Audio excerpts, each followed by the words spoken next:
Bon, merci à tous d'être venus ce soir. Merci à Éric Zemmour d'avoir accepté notre invitation à l'ICEP, notre toute jeune école de sciences politiques et de management qui a ouvert ses portes depuis septembre à Lyon. Éric Zemmour, je ne sais pas s'il est nécessaire de vous présenter parce que vous êtes présenté comme un sulfureux journaliste, polémiste, écrivain, historien presque maintenant d'ailleurs, d'une certaine manière. Donc d'une certaine manière, l'ICEP va peut-être vous recentrer ce soir. Je ne sais pas, y voyez un certain avantage. En tout cas, merci beaucoup. C'est important pour nous d'avoir une figure telle que vous ce soir. Vous êtes de ceux qui bousculez un peu l'intelligentsia de gauche sur les plateaux de télévision. Vous apportez de la nuance là où il y a tellement de certitudes incontestables. Et je crois que c'est tout à fait utile. Et j'ai envie de vous dire, ça nous soulage d'une certaine manière d'entendre une voix discordante dans le dispositif actuel. J'ai préparé un certain nombre de questions, j'espère qu'on aura le temps de toutes les évoquer, mais je crois savoir que vous êtes assez prolixe, donc je ne suis pas sûr qu'on puisse aller au bout. Je peux répondre par oui ou par non. Mais on va essayer. Si c'est un nouveau jeu, moi je vote. Chaud ou froid, on verra ça. En tout cas, pardonnez-moi, je n'ai pas suivi un ordre précisément chronologique, mais je pense qu'on va réussir à aborder beaucoup de sujets. Dans votre ouvrage, vous expliquez, ou du moins vous rappelez, que la France n'est ni une race, ni une ethnie, ni une géographie, mais une construction politique qui passe en grande partie par l'histoire. Alors ma question c'est, est-ce que vous avez choisi l'histoire précisément, ce terrain de combat, pour cette raison? Vous êtes journaliste de formation, vous auriez pu choisir, comme beaucoup d'autres l'ont fait d'ailleurs, la sociologie, les sciences politiques, voire même le combat électoral. Est-ce que finalement vous choisissez l'histoire eu égard à l'importance qu'elle reflète dans la construction politique de la France? La réponse est oui. Deuxième question. Éric Zemmour a envie de se coucher tôt ce soir. Moi, quand on me vexe. Donc, non, plaisanterie mise à part, je pense sincèrement que l'histoire en général, et l'histoire en France en particulier, est le cœur de la bataille idéologique. Ça a toujours été comme ça. Je disais à vos jeunes étudiants tout à l'heure qu'il y avait eu des batailles historiques sous l'Ancien Régime entre ceux qu'on appelait les germanistes et ceux qu'on appelait les romanistes. Les germanistes estimaient que les aristocrates étaient descendants des Francs qui avaient vaincu les Gaulois, et les Gaulois c'était le tiers état, et que c'est pour ça que les aristocrates avaient des privilèges, c'était en droit de conquête. Et la monarchie française, soucieuse d'abord d'unité du pays et soucieuse de rappeler les origines qu'elle voulait romaines, a envoyé certains historiens pour expliquer que pas du tout. Les origines de la France, c'était l'Empire romain, c'était Rome, la loi romaine, l'impérium romain, etc. Et qu'il y a eu un affrontement terrible entre les germanistes et les romanistes. Et expliquer à vos jeunes étudiants que ça peut paraître dérisoire aujourd'hui, mais que la première chose que Sieyès, le grand leader révolutionnaire, avait dite au début de la Révolution, c'était que les aristocrates retournent dans leur forêt de Franconie. Avant même de les guillotiner. C'était une façon de leur dire, vous n'êtes pas français, vous êtes en dehors de nous. Et la guerre a commencé tout de suite. Donc vous voyez comment une guerre d'historiens a débouché sur une guerre politique, qui a elle-même débouché sur une guerre civile. Et Fustel de Coulanges, le grand historien du XIXe siècle, ne disait pas autre chose. Il disait, nos histoires sont les histoires de nos guerres civiles. Donc, il faut bien comprendre ça, et des choses plus connues aujourd'hui, vous savez tous évidemment que l'interprétation de la Révolution française a été un sujet majeur des débats idéologiques, intellectuels, politiques de ces 2 derniers siècles. On a eu les monarchistes contre les républicains, on a eu les dantonistes contre les robespierristes, on a eu les girondins contre les montagnards, et après le XXe siècle, on a eu l'interprétation communiste, toujours du même événement. Chacun ajoutant ça, et vous voyez bien quel est l'intérêt objectif, parce que, vous savez, c'est le mot d'Orwell dans 1984. Celui qui tient le passé tient l'avenir, celui qui tient le présent tient le passé. Donc aujourd'hui, aujourd'hui, la guerre a repris de plus belle. C'est-à-dire qu'on ne se bat plus sur la Révolution française, François Furet a dit l'histoire de la Révolution française est terminée, on est passé à autre chose. Aujourd'hui, on se bat, si vous voulez, autour d'une chose très simple, que je pourrais résumer à l'immigration, mais ça serait trop schématique. En fait, on se bat, et c'est une grande nouveauté, sur l'existence même de la France. C'est-à-dire que nous avons une école historiographique qui domine dans l'université et qui nous dit, voilà, la France n'a jamais existé. La France, ce n'est rien. La France, il y a des Français, et c'est eux qui déterminent la France au moment T. Et puis, il y a le monde, la fameuse histoire mondiale de la France. Tout nous vient du monde, ou tout nous vient des Français. Mais la France en elle-même, celle qui est considérée comme une personne, comme une âme, comme, vous voyez, celle de Renan, celle de Michelet, celle de De Gaulle, celle de tous ces gens qui ont considéré que la France avait justement une personnalité, on va y venir, eux n'existent pas. Et donc, on nous apprend une histoire de France en fonction des volontés idéologiques d'aujourd'hui. Ça a toujours été comme ça. Sauf que là, aujourd'hui, il n'y a plus qu'un seul discours qui nous raconte une histoire qui n'a jamais existé, ou qui était marginale, et dont ils font le cœur de l'histoire de France, tout en disant que la France n'existe pas. Je donne toujours un exemple très simple, plutôt amusant. Dans les livres d'histoire de nos enfants, pour la Révolution française, il y a 2 pages sur Olympe de Gouges, la militante féministe. Bon, elle est connue aujourd'hui pour avoir écrit une déclaration des droits de la femme et qui, pour avoir du mot, la femme peut monter à la guillotine, donc elle doit pouvoir voter. C'est opposé à la mort du roi, on peut lui accorder ça. Mais ce n'est pas la seule, enfin, on en parlera. Mais, enfin, bon, ça c'est mon conflit avec Onfray qui prend toujours les... Il a décidé que c'était les femmes qui avaient fait la Révolution. Et en plus, il prend Thérouanne de Méricourt, qui était une folle furieuse, qui était la plus sanguinaire de toutes, pire que Hébert. Non, il n'est pas vos comptes, alors oui, c'est vrai, il n'est pas là. Enfin bon, bref, passez. Vous avez raison. Donc, les livres d'histoire, Olympe de Gouges, 2 pages sur Olympe de Gouges. Olympe de Gouges, la vérité, c'est que pendant la Révolution française, elle compte pour du beurre. C'est que tout le monde s'en fout. Et que Robespierre l'a fait guillotiner, il ne sait même pas qu'elle existe. C'est phénoménal. Et elle a été exhumée dans les années 60, réinventée par des écrivains féministes qui s'est opposé à l'esclavage, comme Benoît de Groot, exactement, et on en a fait une figure de proue de la Révolution française. Mais c'est un anachronisme inouï. Mais vous voyez, c'est comme ça qu'on fait l'histoire aujourd'hui. Même si le personnage n'est pas inintéressant en soi. Mais tous les personnages sont intéressants. Non, mais je veux dire, c'est vrai, à l'époque, elle avait... Mais bien sûr, vrai, mais bien sûr. Un certain nombre de choses, c'était une femme de lettres, c'était une femme de théâtre, évidemment, c'était une femme évidemment. politique. Mais il y avait... Mais pourquoi? Alors, si vous voulez me lancer sur les femmes, avant la Révolution, alors là, je suis intarissable parce que c'est très intéressant. Plaisanterie mise à part. Parce que, moi, ça ne me gênerait pas qu'on étudie Olympe de Gouges ou d'autres femmes, avant la Révolution et pendant la Révolution. Ça ne me gênerait pas. Mais il faudrait le faire honnêtement.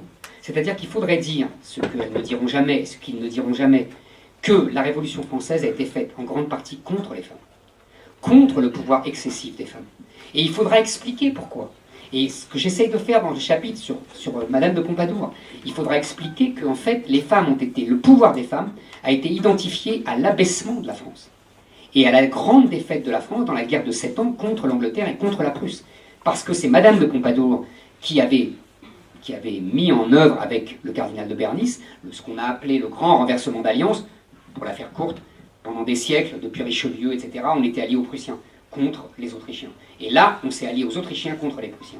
Manque de bol, la Prusse, c'était Frédéric II de Prusse, et c'était le plus grand général, le type qu'admirait Napoléon, de son temps. Et donc on a pris une raclée à Rossard. Et cette défaite, les frères Goncourt, vous savez, qui ont fait une biographie de Pompadour, l'expliquent très bien. Elle a été attribuée à Madame de Pompadour. Et au-delà à toutes les femmes de pouvoir, et au-delà à toute l'aristocratie. Et Michelet dit, à partir de ce moment-là, donc on est en 1757, vous voyez, 1760, le peuple a dit, c'est leur défaite, c'est pas la nôtre.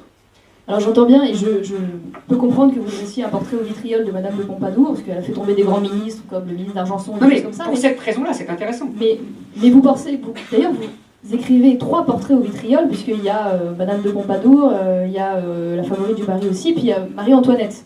Mais on ne trouve pas, parmi les reines et favorites de France, n'y a-t-il pas une qui trouve grâce à vos yeux et qui aurait pu trouver une place un peu plus favorable? Alors je comprends que par esprit de provocation, vous ayez envie de détruire un peu les mythes féministes et que vous ayez fait le choix d'attaquer les femmes uniquement de façon... Vous comprenez bien pourquoi, puisqu'aujourd'hui on nous raconte l'autre histoire. On nous dit, les femmes soit ont été des victimes, soit c'est elles qui ont fait la grande histoire de France. Les deux sont faux. Donc, si vous voulez, il fallait porter le fer là. Bon. Maintenant, si vous me permettez, les 3 femmes que vous avez citées, ce n'est pas un portrait au vitriol, je vous assure. Je voulais... Non, sérieusement. Non. Je voulais expliquer la vision de leurs contemporains. C'est-à-dire que je voulais expliquer comment il y avait eu une révolution antiféministe et pourquoi. Pourquoi? Parce que Madame de Pompadour, qui était quand même surnommée Maman Putain par les filles de Louis XV, c'était une ambiance chaleureuse. Et Louis XV a continué après avec une vraie putain. Donc quoi, les belles-mères, c'est... Exactement. Donc, donc Louis XV a continué ensuite la provocation avec une vraie pute. C'est-à-dire Madame du Barry, qui sortait vraiment des bordels. Et ensuite, les révolutionnaires ont dit Marie-Antoinette, c'est une pute. C'est ça que j'ai voulu expliquer. C'est ce basculement. C'est Madame de Pompadour qui est une bourgeoise. C'est pour ça que c'est un scandale. Si vous voulez, le roi n'a pas accouché avec une bourgeoise. En tout cas, pas en faire sa maîtresse officielle. Il doit prendre dans l'aristocratie. Donc on passe de la bourgeoise à la pute, et ensuite c'est la reine qui est accusée d'être une pute. Vous comprenez? C'est ce basculement que je voulais montrer, qui explique ensuite la réponse de la Révolution française, qui est une réponse qu'on qualifierait aujourd'hui de viriliste. Oui, c'est-à-dire Rousseau, Robespierre, Bonaparte. Et pourtant, mais là je vous taquine. Vous n'êtes pas obligé de répondre, mais en l'occurrence, les trois femmes en question, que vous critiquez de fait, prospèrent, en tout cas trouvent leur pouvoir, puisent leur pouvoir dans la faiblesse des hommes auxquels elles sont rattachées. Donc si on peut considérer de ce point de vue-là que le triomphe aujourd'hui ou l'hégémonie des valeurs féministes que vous dénoncez sur la société prospère précisément sur la faiblesse de votre sexe et peut-être leur défaillance. Cher Marion, j'ai écrit il y a 12 ans Le Premier Sexe, et c'est exactement ce que j'expliquais déjà, mais vous étiez un bébé. Donc là, mais on luttera contre ça quand vous serez à la maison de retraite. Donc... Voilà. Non mais je vous taquinais bien sûr. Alors je ne veux pas préjuger de la mission que vous vous êtes attribuée, mais j'ai le sentiment, en tout cas de l'extérieur, que vous souhaitez organiser une forme de contribuer, en tout cas, à une forme de réarmement moral des Français, en sortant de l'ethnomasochisme, de la repentance, de la victimisation, du dénigrement finalement de l'histoire des Français, dans lesquels un certain nombre d'intellectuels, de politiques, de journalistes, d'historiens même de fait nous enferment. Et pourtant, ça m'a semblé un peu paradoxal, vous commencez votre livre par vos larmes d'enfant devant la Bérésina. Vous choisissez une défaite terrible, et vous semblez, à ce titre, vous inscrire dans une forme de vice des anciens, qui est un peu un vice de la droite, en tout cas d'une partie de la droite, qui consiste à vénérer ses échecs. Pourquoi, du coup, avoir choisi une défaite pour commencer? Alors, effectivement, vous avez bien analysé mon projet, mon propos, qui est c'est la réforme intellectuelle et morale, quoi, comme disait Ernest Renan après la défaite de 1870. Voilà, ça, c'est indéniable, et c'est pour ça que je vous dis, j'attaque par l'histoire, parce que j'ai entrepris j'ai écrit d'autres livres, j'ai entrepris d'autres tâches, et là, je pense que j'attaque le cœur du sujet. Et je pense que c'est pour ça que les réactions hostiles à ce livre, je pense, n'ont jamais été aussi violentes. C'est parce qu'ils ont très bien compris que l'enjeu était fondamental. Maintenant, vous me dites, mais vous commencez par une défaite, et vous commencez par des larmes sur une défaite. D'abord, je pourrais vous taquiner à mon tour, parce que la Bérésina n'est pas une défaite. Il a échappé à la destruction que lui préparait Kutuzov. Mais passons sur cette discussion qui n'intéresse que moi, en l'occurrence. Mais pourquoi je choisis ce moment-là? C'est pas le hasard. C'est parce que je pense, vous savez, on a parlé tout à l'heure de la défaite dans la guerre de 7 ans. Je pense que là, nous avons perdu ce que j'appelle la bataille de la mondialisation, c'est-à-dire qu'à partir de ce moment-là, nous avons perdu le Canada, nous avons perdu nos possessions en Inde, et la mondialisation a parlé anglais. Ce n'était pas écrit. Tout le travail de Richelieu, de Colbert, de Louis XIII, de Louis XIV, c'était justement quand ils ont vu les Hollandais et les Anglais partir comme ça à la conquête du monde, ils ont dit non, c'est nous. Donc cet échec est terrible pour la monarchie française. Moi je considère que la monarchie française est tombée là et qu'elle a payé cette défaite-là en 89. Et qu'ensuite, les guerres de la Révolution et de l'Empire ne sont qu'une ultime tentative héroïque de corriger cette défaite initiale. Et les Anglais l'ont très bien compris comme ça. Et c'est pour ça que les Anglais, s'ils avaient dû lutter 100 ans contre Napoléon et payer pendant 100 ans les guerres des autres Européens contre lui, ils l'auraient fait. Vous savez, pour vous donner l'ampleur de l'effort qu'ils ont accompli, s'étaient endettés terriblement pour aider tous les pays à combattre Napoléon. Ils ont mis un siècle à rembourser leur dette. Un siècle, tout le 19e siècle. C'est inimaginable, c'est phénoménal. À côté de la Grèce, c'est de la petite pierre. Donc c'est pour vous dire l'effort inouï qu'ils ont accompli et pour vous dire l'importance de l'enjeu. Et la Bérésina, c'est le moment où, si vous voulez, le rêve français millénaire, parce que pour moi, le rêve français qui commence à Clovis et qui continue sous tous les rois, c'est refaire l'Empire romain. C'est ce que dit l'évêque Rémy à Clovis lorsqu'il le convertit au catholicisme. La France, c'est Rome deux fois. C'est Rome pour la religion, pour le catholicisme, et c'est Rome pour l'Empire. Et jamais, selon moi, c'est mon grand désaccord avec certains historiens, même monarchistes, pour moi, jamais les rois n'ont abandonné ce projet. Que ce soit Saint-Louis, que ce soit Louis XIII, Louis XIV, oui, même Saint-Louis, vous savez, j'ai lu pas mal de textes, et en fait, quand il fait les croisades, c'est aussi dans un but, vous voyez, de reconstituer, de reprendre position sur toutes les terres anciennes de l'Empire romain. Allez bien dans le micro, Eric, parce que sinon, pardon. au bout de la salle... Tout le monde m'entend? Excusez-moi. Donc, je me perds, pardonnez-moi. Donc, tout ça pour vous dire que la Bérésina, c'est le moment où, et Waterloo après évidemment, c'est le moment où la France doit renoncer définitivement à son rêve impérial et à son rêve romain. Et je pense que toute notre histoire depuis 2 siècles découle de cet échec-là. C'est-à-dire qu'à partir de ce moment-là, les Français sont comme un canard sans tête, qu'ils continuent à courir mais qui n'ont plus leur tête, et qu'ils vont passer leur temps à se venger les uns des autres de cet échec-là. Et en particulier, les élites vont se venger du peuple de cet échec-là. Donc je pense que là, c'est une date absolument charnière, fondamentale dans l'histoire de France. Pour moi, c'est encore plus fondamental que la Révolution, vous voyez, mais on peut en discuter des heures. Mais je n'ai pas pris par hasard cette date. Je pense qu'effectivement, Napoléon a achevé, dans les 2 sens du terme, le rêve français, c'est-à-dire qu'il l'a fini. Avec l'Empire de 1810, on a la France comme empire romain, on a conquis enfin toute la Lotharingie, vous savez, le fameux partage des petits-fils de Charlemagne entre la Francia, la Germania et la Lotharingie étant évidemment ce qu'il y a de plus riche, c'est l'Italie du Nord, c'est l'Allemagne rhénane, etc. On a enfin tout ça, et on le perd, il nous file entre les doigts. Et à partir de ce moment-là, je pense que les Français ne s'en sont jamais remis. Donc c'est pas une fascination pour la défaite, c'est pas une fascination pour l'échec, c'est, selon moi, pour une meilleure compréhension de ce qui nous arrive depuis 2 siècles. C'est entendu, on va devoir vous réinviter du coup parce qu'il y a tellement de sujets qu'on doit développer que... Alors, je vais reprendre mon oui-non, c'est tout.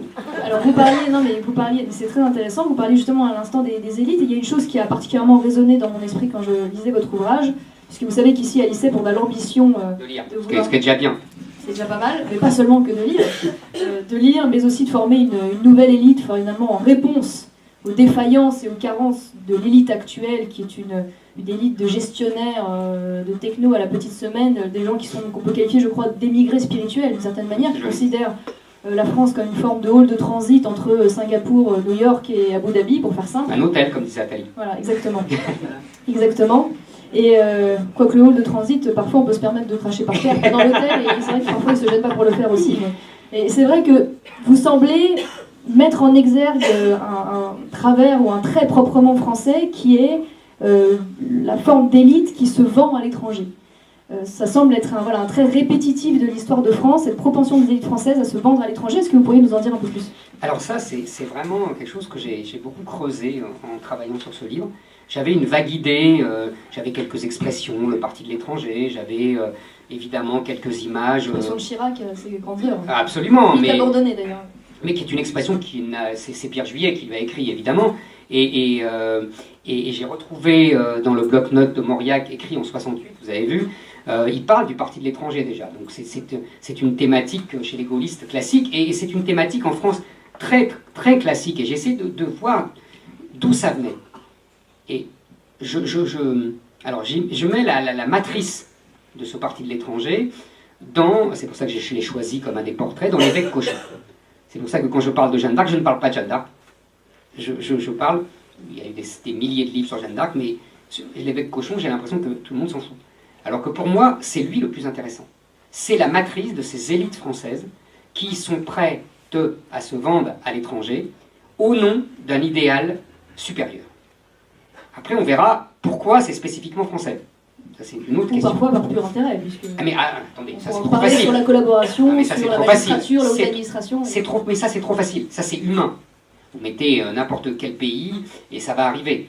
Les Anglais, les Américains, n'importe qui. En revanche, ce qui est intéressant avec les Français, et avec les élites françaises, c'est qu'elles subliment leur trahison par des idéaux immenses.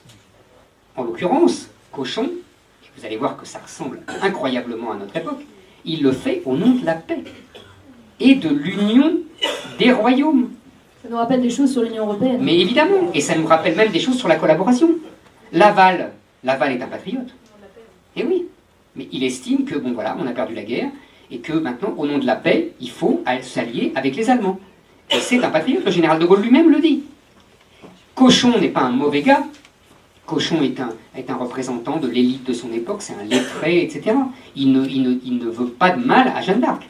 Mais il estime que pour le bien de la France, il y a eu Azincourt, comme il y a eu Juin 40, il faut accepter le sort des armes, et donc il faut, pour la paix, dépasser le petit patriotisme populaire. Et vous remontez le temps, c'est toujours la même chose. En 1815, on estime que c'est fini, quoi. Il faut se soumettre à l'anglais parce qu'il a gagné, parce qu'il nous a battus, et que maintenant il faudra s'accorder avec l'anglais et pour les grandes décisions s'y soumettre. Après 1870, après la défaite de 1870, les élites républicaines, même Adolphe Thiers, qui était dans sa jeunesse un patriote enfiévré, puisqu'il avait failli déclencher une guerre en 1840 quand il était président du Conseil, après la défaite de 1870, il dit, avec Jules Grévy, qui sera le premier président de la République après lui, c'est fini, il faut nous soumettre à l'Allemagne. Vous voyez, alors je vous ai dit Laval en 42, et c'est le plus connu, c'est le plus diabolisé, mais en vérité, Laval n'est que l'enfant de Briand. Et Briand, c'est guerre à la guerre, et c'est vive la paix et arrière les canons. C'est exactement le discours que Macron nous a fait il y a 3 jours. Alors, on va rebondir là-dessus, puisque justement, en effet, nous fêtions le centenaire de la Première Guerre, avec quand même l'extraordinaire performance d'humilier le président serbe, d'énerver le président américain et de provoquer le président russe. Mais tout ça, c'est l'égide de la paix, c'est tout de même important. Et donc, 100 ans plus tard, parce que l'originalité de ce livre, il faut quand même le dire, c'est que vous parlez de vous. Vous êtes plutôt impudique de manière générale, et là, je crois que vous avez fait l'effort, vous êtes contraint à parler de vous, à parler de l'endroit d'où vous veniez, de votre histoire, du pourquoi un tel amour de la France, et vous parlez à un moment donné d'un repas de famille, vous parlez, si je ne m'abuse, de Pépé Justin, c'est ça, qui déclare, je cite, « Le français de 14, il n'y en a plus ». J'ai entendu ça tout le monde. Alors, est-ce que vous pourriez nous expliquer ce qu'a voulu dire Pépé Justin à l'époque, et en quoi le français de 14, finalement... Non seulement je le comprends, mais je l'approuve. C'est-à-dire que je pense que la France et les Français ont donné, pendant la guerre de 14, si je voulais être un peu emphatique, je dirais 1000 ans d'histoire et de culture qu'ils avaient accumulé. Vous savez, n'oubliez jamais que depuis des siècles, les Français étaient la crainte de l'Europe. C'est-à-dire que les armées françaises étaient des féroces, des fous furieux, qui étaient craints par tout le monde. Qui étaient craints par les Italiens, qui étaient craints par les Allemands, qui étaient craints... Le pays belliqueux de l'Europe, c'est la France. Ce n'est pas l'Allemagne. Il ne faut jamais oublier ça. Les soldats allemands sont de très bons soldats, mais comme ils n'ont pas de structure politique et étatique, ils vont se vendre à qui? Au roi de 14. Celui qui brûle Heidelberg, c'est le Français. Vous voyez, le soldat français est à la fois, vous savez, c'est un paysan qui, pour défendre sa terre, peut être féroce. Il y a un historien américain qui s'appelle Hanson, Victor Hanson, qui est un historien remarquable, qui a écrit un livre sur la spécificité de la guerre en Occident.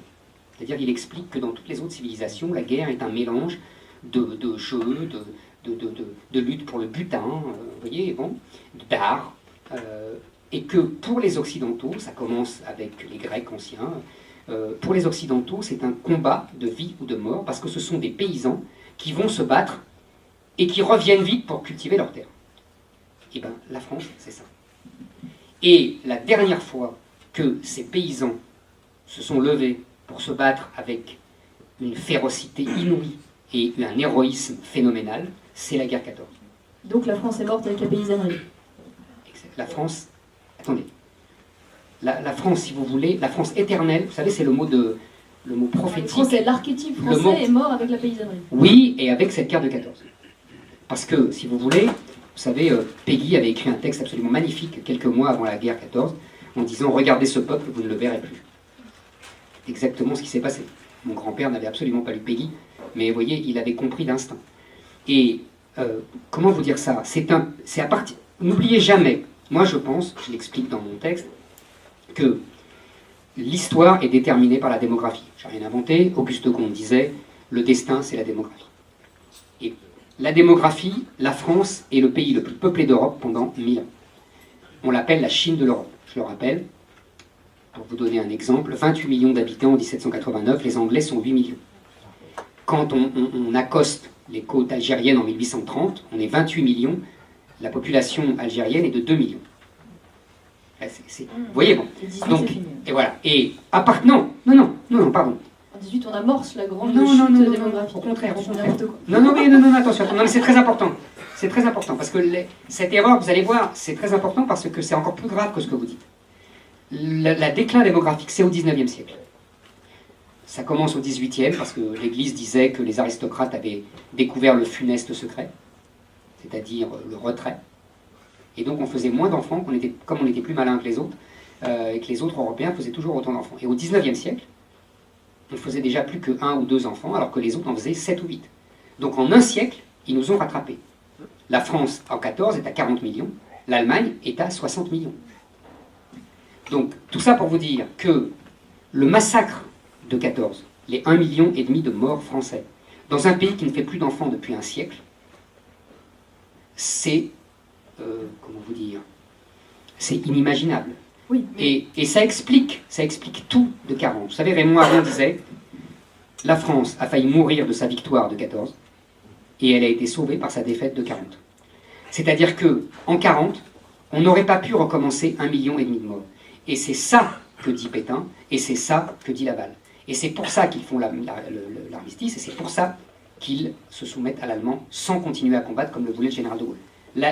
Le cœur de la discussion, il est là. Il est dans le 1,5 million de morts de 14 sur un pays qui ne fait plus d'enfants depuis un siècle. Alors certes, mais au-delà du 1,5 million, c'est quand même 27% de la tranche d'âge, je ne m'abuse, des 18-27 ans qui est sacrifiée, donc c'est autant d'enfants derrière et petits-enfants, donc c'est aussi évidemment la tranche d'âge en particulier qui est frappée extrêmement durement. On est bien je veux bien lancer un débat sur la responsabilité de la méthode du retrait ou des 1 million de morts. On pourra faire une autre conférence sur le sujet. Mais il y a les deux. Non mais sérieusement, il y a les deux. Tout bêtement. Et vous pourriez rajouter d'ailleurs, les anti-révolutionnaires ajoutent la suppression du droit d'aînesse. Parce qu'à partir du moment où on a supprimé le droit d'aînesse, c'est la révolution, les paysans n'ont pas voulu partager leurs terres, et donc ils n'ont fait plus qu'un enfant. Alors on parlait, vous parliez de Gaulle, vous citiez de Gaulle à l'instant. Je ne vais pas revenir sur la polémique, de Gaulle, Pétain, parce que je pense que c'est globalement le seul sujet que les journalistes ont tiré de votre livre et ils vous ont torturé jusqu'à la moelle, pressé comme un citron sur le sujet. D'ailleurs, vous avez systématiquement tenu bon. Mais ce qui m'intéresse, c'est de rentrer un peu plus dans le détail et que vous nous expliquiez en quoi de Gaulle était-il maurassien. Alors, d'abord, tout simplement, à partir de 15 ans, il lit l'Action française tous les matins. C'est un bon début. C'est un indice. Voilà. Elle a trop vu Colombo. Je comprends tout maintenant. J'ai mon impère dehors, si vous voulez. Et donc, effectivement, c'est un indice. Bon. Et sa sœur, qui était en prison avec, je crois, Daladier, leur a raconté, et c'est Paul Reynaud qui raconte ça, que quand il était jeune, quand il avait 15 ans, 16 ans, il défendait Maurras contre son frère, à en pleurer. Deuxième indice. Mais ça, après tout, c'est l'adolescence. Il a d'autres influences, Péguy, Bergson, tout ça n'est pas nié, évidemment. Bon. Il faut bien comprendre. Alors, il y a deux indices, c'est très simple. Les institutions et la politique étrangère. D'accord ? De Gaulle, c'est ça. C'est la politique étrangère en particulier qui m'intéresse. Mais... D'accord. Alors, on va aller très vite sur les institutions. Très simple. Mauriac, bloc-notes de 58. Si, vous pouvez retrouver la phrase exacte, je l'ai citée dans le livre, mais je vous la cite de mémoire. Si j'ai approuvé les institutions de la Ve République, c'est que j'ai lu dans ma jeunesse, chaque matin, l'Action française et les critiques sur la République parlementaire, sous-entendu la Troisième République, et que le général de Gaulle en a tiré toutes les leçons et qu'il a fait descendre le message royaliste de Maurras sur la République. D'accord ? On n'en parle plus. Monarchie républicaine, tout est dit, du Verger, etc. Si vous voulez, moi j'ai coutume de dire en plaisantant, Lénine est celui qui met en application le marxisme, De Gaulle est celui qui met en application le maurassisme. Vous voyez, on pourrait dire du morasso de gaullisme, puisqu'il ne rétablit pas la monarchie, mais il met une monarchie sur la République. Le Lénine de Maurras. Exactement. Deuxième question, alors là, c'est du nan-nan, comme on disait dans ma jeunesse, sur la géostratégie. Là, c'est très simple, mais simplissime. Vous prenez un livre qui s'appelle De Kiel à Tanger. C'est l'expérience que j'ai faite parce que je l'avais lu il y a longtemps et je l'ai relu page par page. Et vous prenez, je pourrais vous aider, j'ai les 3 pages en question, et vous prenez les 3 pages dans lesquelles Maurras explique quel peut être désormais le rôle de la France. C'est exactement ce que je vous ai dit tout à l'heure, vous vous souvenez. Je vous ai dit, la France avait tout pour devenir une grande puissance globale, l'Empire de Napoléon. On n'a plus l'Empire de Napoléon, donc on est mort. C'est ce que pensent toutes nos élites. C'est pour ça qu'on va en Algérie, c'est pour ça... Vous voyez, c'est l'obsession de toutes nos élites. Je pourrais vous retrouver une discussion passionnante dans Chose vue de Victor Hugo, où Victor Hugo parle avec Thiers, et Thiers lui dit... Victor Hugo lui dit il nous faut absolument la rive gauche du Rhin, il nous faut absolument reprendre la rive gauche du Rhin, la Rhénanie, la Sarre, etc. Et Thiers lui dit mais bien sûr tu as tout à fait raison, mais pour ça il faut faire des enfants. Vous voyez, l'obsession française. On va en Algérie, il y a Prévost Paradol qui écrit il faut faire une grande colonie là-bas, il faut 100 millions de Français, comme ça l'Algérie sera notre Amérique et on pourra tenir tête aux Anglais, à ce qu'il appelle les Allemagnes unies. Parce qu'il n'y a pas encore l'unité allemande. Et l'Amérique évidemment. Donc si vous voulez, dans ce jeu de bascule, c'est-à-dire où les anciens géants comme la France deviennent des nains, il faut devenir un géant ou mourir. On est mort. Donc Maurras dit, bon très bien, on n'arrive plus à être le géant. Ce qu'on va faire, c'est qu'on va troquer notre vieux rôle et on va retrouver le rôle de l'influence. C'est-à-dire que il y a les géants, l'Amérique, la Russie, ils les voient venir déjà, hein. Il n'y a que la Chine qui ne l'a pas vu venir, c'est tout. Pas mal. Et il y a les petits, tous les petits États. Et la France, elle est au milieu. Et donc on va devenir le protecteur des petits contre les grands. On va restaurer le rôle que Vergennes, le ministre des Affaires étrangères de Louis XVI, conseillait déjà à Louis XVI. Ça, c'est écrit dans De Kiel à Tanger. Et vous voyez, il explique qu'il faut aller, par exemple, sympathiser avec l'Amérique du Sud, qu'il faut aller au Canada, qu'il faut protéger les pays européens. Et il dit, dès que un grand abusera de sa puissance, il faudra aller et dire, mais voilà, il a abusé de sa puissance. C'est le discours de Gaulle à Phnom Penh. Vous avez tout, en 3 pages, vous avez 10 ans de politique étrangère gaullienne. Qu'on vienne me dire après que De Gaulle n'est pas maurassien, au moins j'aurais rigolé dans ma vie. C'est du copier-coller. Je vous assume, c'est du copier-coller. Oui, très bien, on voit bien, et je pense que tout le monde dans la salle perçoit bien, du coup, les pages, si les trahisons qui ont pu être opérées de ce point de vue depuis un certain nombre d'années, relativement récemment d'ailleurs, mais qui n'est plus en cohérence avec finalement cette alors ça, c'est très juste, c'est-à-dire que, pas tout de suite. Parce que De Gaulle a tenté de jouer sur les 2 tableaux. Il s'est dit, on va rester dans le marché commun. Vous savez, c'est son fameuse phrase, la France sera le jockey et l'Allemagne le cheval. Et il dit à Perfit, l'Europe des 6, entre parenthèses, l'Europe des 6, regardez la carte, c'est l'Empire de Napoléon. Et De Gaulle dit, eh ben à 6, on sera aussi fort que l'Amérique et la Russie. Et comme la France dirigera les 6, eh ben, on retrouvera, ouvrez les guillemets, notre rang qu'on a perdu à Waterloo en 1815. Fermez les guillemets, donc vous voyez, je m'y retrouve. Et en même temps, se faire le protecteur des Africains, vous voyez, des Mano en la Mano, au Mexique, vive le Québec libre, vous voyez, c'est ça la stratégie de Gaulle. Elle est ambivalente. Tous les autres ont essayé ce petit jeu. Pompidou va à Moscou, bon. Giscard, brocardé par Mitterrand, le petit télégraphiste voyez, même Mitterrand fait un grand discours, souvenez-vous, en 81, au Mexique. Vous voyez, chacun essaye de reprendre la thématique gaullienne et de la jouer sur les deux tableaux. Mais, de moins en moins du côté maurassien, et de plus en plus du côté fédéraliste européen, ce que j'ai appelé brillant tout à l'heure. On pourrait dire l'esprit de Locarno, 1925. Vous voyez, en gros, c'est ça. C'est ça les deux lignes. De Gaulle tentait les deux. C'était De Gaulle. Mais même De Gaulle s'est planté. Avec l'Allemagne, il voulait être le jockey. Il était le jockey avec Adenauer, parce qu'Adenauer était un Rhénan, Adenauer était un vieux monsieur qui avait été dans sa jeunesse militant pour l'indépendance de la Rhénanie, donc très proche de la France en vérité, vous voyez. Et il a eu une révolte, montée par qui? Par Jean Monnet. Vous voyez, les traîtres français. Non mais c'est extraordinaire, l'histoire de France, ça se répète tout le temps. C'est magique de voir à quel point. Il était dans, vous savez, quand le Parlement allemand a voté cette fameuse, ce fameux préambule au traité franco-allemand pour dire que l'alliance importante c'était l'OTAN, vous voyez, toujours la même histoire comme aujourd'hui. Il y avait dans le public du Parlement, il y avait un monsieur ravi, Jean Monnet. Et c'est lui qui avait monté la révolte des parlementaires contre Adenauer. Donc vous voyez, même De Gaulle a échoué. Et les autres, ils se sont dit, eh ben, on renonce à ça, on fait semblant encore, hein. On a toujours une politique africaine, on a toujours une politique arabe de la France, vous voyez, tous ces concepts-là, c'est Maurras.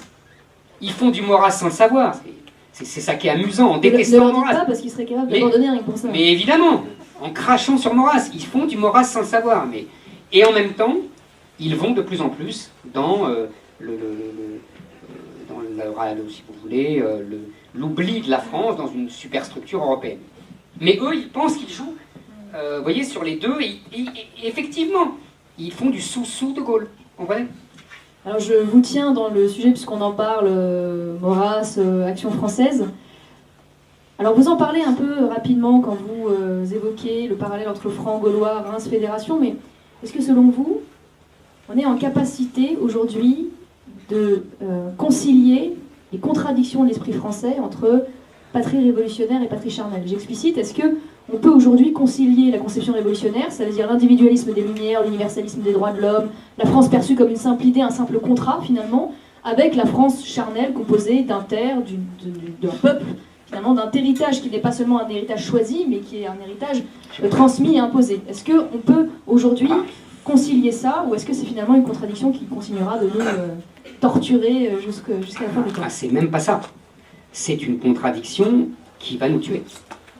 C'est-à-dire que, en fait, cette contradiction est consubstantielle à la France.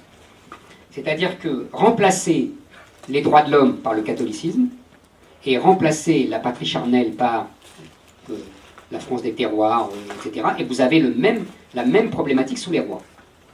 C'est la même chose. Simplement, et d'ailleurs vous avez des conflits terribles entre, par exemple, la révolte des Bigots contre Richelieu, qu'est-ce que c'est? C'est exactement la même chose. C'est des gens qui disent il faut être allié avec l'Autriche parce que l'Autriche c'est le grand pays catholique et qu'on n'a pas à faire la guerre à un autre grand pays catholique. Et Richelieu qui leur dit mais vous êtes malades tous là. C'est ça où on se soumet à l'Autriche. Vous comprenez? C'est exactement la même chose. C'est l'universalisme à l'époque, c'est le catholicisme, ou la souveraineté, l'indépendance de la France, voilà, et la patrie charnelle, etc. Oui, bon. À partir de la Révolution, vous avez compris aussi que cette dichotomie française change de nature, change de mots. C'est les droits de l'homme, l'universalisme des droits de l'homme, et la patrie charnelle. Et c'est là où ça devient très intéressant, parce que, paradoxalement, un type comme Robespierre, il commence avec l'universalisme des droits de l'homme, et il finit par la patrie charnelle. Il finit même par l'être suprême et par geler les Anglais. Parce que la nation le rattrape. Non mais c'est pour vous dire. Alors, monsieur Robert, vous voyez ce que je veux dire, mais c'est pour vous dire que cette dichotomie, elle est permanente. Gambetta, c'est l'inverse. Il commence avec la patrie charnelle, l'indépendance de la France, la guerre à outrance, etc. Et il finit, comme je le raconte, comme je l'ai découvert à ma grande surprise, dans l'hôtel particulier de la Paeva, qui était une espionne allemande, dès les années 1877-78, quand tout l'establishment républicain se soumet à l'Allemagne. Gambetta compris. Vous voyez, et aujourd'hui, c'est même pire. C'est-à-dire qu'aujourd'hui, l'universalisme des droits de l'homme est devenu la manière la plus la plus aboutie, de torturer les Français et de détruire la France. Vous avez remarqué qu'on ne dit pas les enfants de la France, on dit les enfants de la République. Et on ne dit plus la République française, on dit la République. La République, ça ne veut rien dire. Il y a la République islamique, il y a la République coréenne, il y a la République italienne, charmante, féroce pour les uns, charmante pour l'autre. Mais c'est la même chose, c'est le même mot. Ça ne veut rien dire. Il y a des républiques françaises. Mais évidemment. D'ailleurs, pour, et ils avaient raison, pour Mitterrand et pour je dis Mitterrand parce que c'est le plus connu, mais pour tous les républicains traditionnels, la Ve République n'est pas la République. Pour eux, la République ne peut être que la République parlementaire. Et historiquement, ils ont raison. De Gaulle a en fait tué la République en mettant sur son cadavre le mot République. C'était génial, mais c'était d'un cynisme absolu. Oui, d'où le fait qu'aujourd'hui l'extrême gauche française, qui est l'héritière finalement de cette gauche anticléricale, veuille revenir à une sixième, enfin veulent aller vers une sixième. Qui est en fait la quatrième. Qui est en fait exactement une république parlementaire. Et vous avez remarqué que ces gens-là, la France insoumise, la sixième République, ils veulent à la fois la sixième République, c'est-à-dire la troisième ou la quatrième République, c'est-à-dire la République du parlementarisme absolu, et ils sont les propagateurs d'un internationalisme absolu. C'est-à-dire que pour eux, il n'y a pas de France, il n'y a que la République. Vous avez remarqué, c'est très intéressant. Et c'est pas un hasard, c'est logique. Comme il n'y a pas de valeurs françaises, il n'y a que des valeurs républicaines. Exactement. Qui n'ont aucun sens de fait. Et alors, j'ai découvert quelque chose, là, on parlait du discours de Macron. C'est très amusant parce que, à un moment, il cite, ou il fait semblant de citer, et vous allez voir, ça va tout à fait dans notre sujet, il fait semblant de citer Clémenceau. Vous savez, Clémenceau monte à la tribune de l'Assemblée pour annoncer l'armistice et fait un énorme discours. Et il y a une phrase qu'on a retenue, et que d'ailleurs, moi je me souviens, quand j'étais à Sciences Po, on la citait tout le temps dans nos dissertations, c'était hier, soldat de Dieu, aujourd'hui, soldat de l'humanité, la France sera toujours le soldat de l'idéal. Et dans la bouche de Macron, et ça devient très amusant, si j'ose dire, ou tragique, c'est exactement notre discussion que nous venons d'avoir, il dit, comme disait Clémenceau, la France, combattante de la liberté, combattante du droit, sera toujours la combattante de l'idéal. Dieu est passé à la trappe. C'est 1000 ans d'histoire chrétienne de la France. Un peu comme Staline avec les photos. Exactement. Les mauvais discours. Bah là, ils ont fait ça, puisqu'on n'a pas eu de défilé de la victoire, on n'a pas gagné la guerre. Donc vous voyez, mais cette phrase-là, ça m'avait frappé, et cette façon d'occulter le soldat de Dieu, que même Clémenceau, sans doute le républicain le plus anticlérical qui soit, vous voyez, vraiment un anticlérical farouche, comme on l'était sous la Troisième République, a quand même dit, parce que c'était vous voyez, là, le combat pour l'histoire, c'est pas rien. Clémenceau, anticlérical, savait très bien que la France avait été pendant 1000 ans le soldat de Dieu, et que pour les croisades, c'était essentiellement des Français. Vous voyez, ça aujourd'hui, on veut le nier. Alors je pense que la salle est aussi passionnée que moi, mais je suis sommée d'aller vers ma dernière question. Il y a quelques semaines de cela, notre ancien ministre de l'Intérieur, Gérard Collomb, quittait ses fonctions, démissionnait, en faisant une déclaration, à mon sens, extrêmement grave, qui a pourtant été relativement peu commentée et relativement peu relevée par les médias, eu égard à l'importance qu'elle aurait dû avoir. Il a déclaré « On vit côte à côte, je crains que demain on ne vive face à face. Nous sommes en face de problèmes immenses. » En parlant évidemment des banlieues françaises, à demi-mot, il envisage la guerre civile comme une hypothèse crédible. C'est ce qu'il est en train de nous dire, voire même inéluctable dans sa bouche. Dans votre ouvrage, il nous donne même 5 ans dans Valeurs Actuelles. Voilà. Mais là, c'était du off. Donc oui, mais vous savez... Là, pour le coup, il nous a donné un peu plus de précision. Il n'a pas démenti son off. Non, je suis parfaitement d'accord. Et je rebondis là-dessus parce que vous finissez votre ouvrage précisément sur le spectre de cette guerre civile. Alors, première question, croyez-vous qu'une nouvelle guerre civile se profile? Et finalement, en quoi cette nouvelle guerre civile serait-elle différente de toutes les guerres civiles qui ont ponctué l'histoire française et à certains égards même construit l'histoire française, façonné l'histoire française? Doit-on finalement avoir peur de cette guerre civile et en quoi diffère-t-elle si c'est un trait spécifique et répétitif de l'histoire française? Alors, il y a plusieurs choses dans votre question. La première, cette phrase de Collomb, vraiment ne m'a pas échappé, je l'ai immédiatement commentée sur RTL, j'avais la chance de participer à un débat du vendredi matin, et donc j'ai pu en parler. Évidemment qu'il annonce la guerre civile. Évidemment il faut rappeler quand même, non pas l'homme le plus puissant de France comme Sous-Fouché, mais l'homme le mieux informé de France.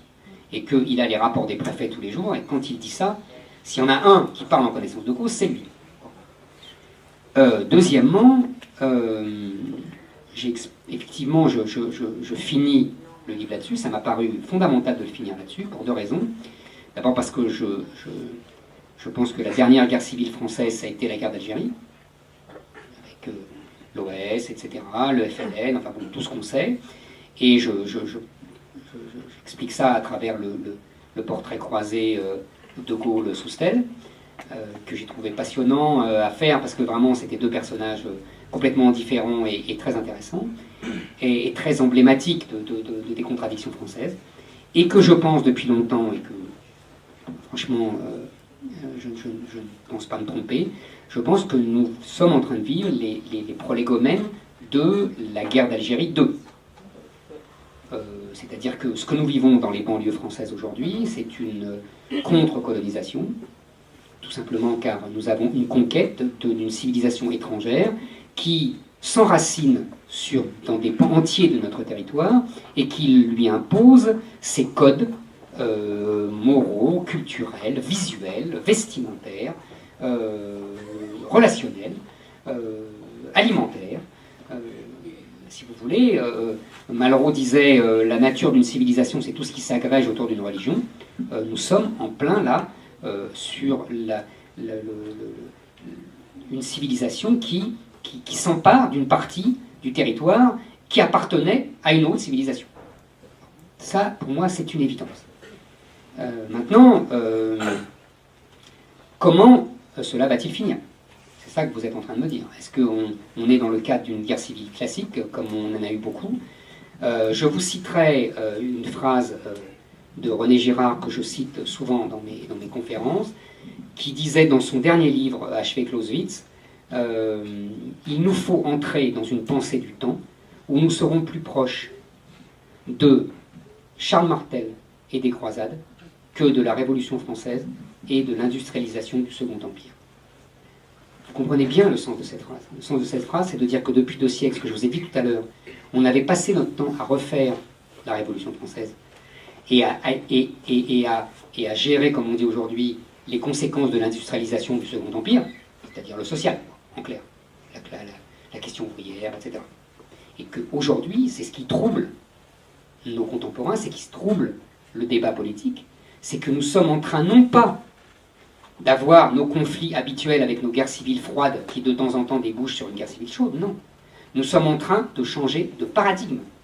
C'est-à-dire que l'époque de référence n'est plus depuis 2 siècles la Révolution française et l'industrialisation du Second Empire. L'époque de référence, c'est pour ça que j'écris ça, c'est la conquête musulmane au 7e siècle, c'est Charles Martel, c'est les croisades, c'est les guerres de religion. Vous avez vu mon chapitre sur Catherine de Médicis. Catherine de Médicis est tout à fait représentative des élites d'aujourd'hui. C'est-à-dire la tentative de sauver par-dessus tout la paix, quitte à faire toutes les concessions, et finalement se retrouver acculé et faire la Saint-Barthélemy. Et vous avez des intellectuels, des écrivains, des grands écrivains, comme Ronsard, comme Montaigne, les gens les plus tolérants du monde. Montaigne, c'est le parangon de la tolérance, qui dit, après la Saint-Barthélemy, il fallait le faire. Il fallait le faire.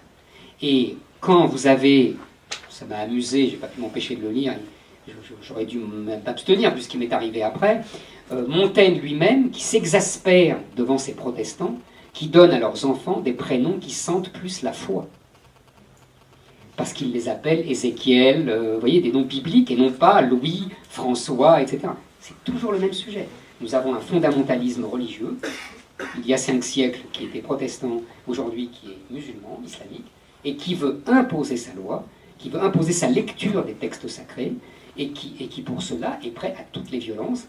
Et alors, on va voir, c'est ce que je raconte, le petit peuple catholique s'est révolté contre ça. Et la monarchie a fini, après moult tergiversations, par prendre parti pour le petit peuple catholique contre les élites protestantes. Parce que c'était aussi un problème de classe.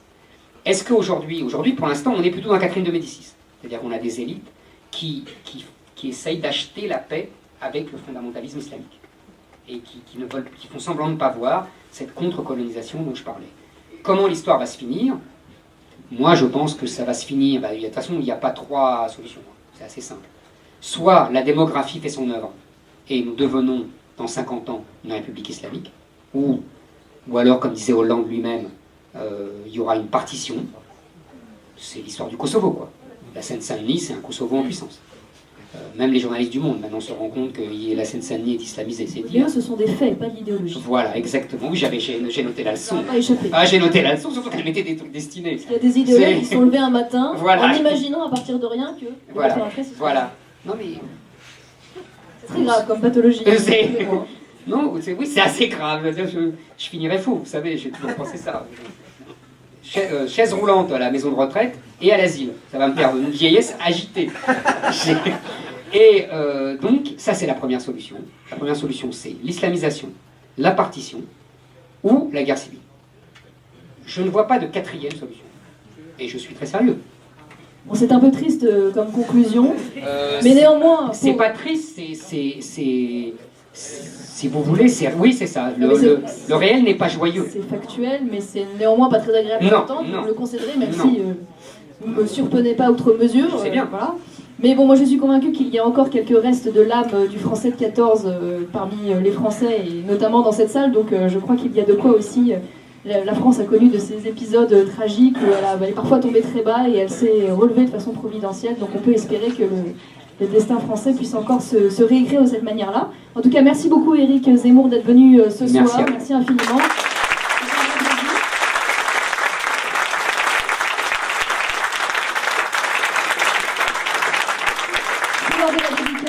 Et merci beaucoup de m'avoir donné l'opportunité pour la première fois d'être journaliste. C'était un rôle que je n'avais encore jamais joué, c'est assez agréable, je dois vous dire.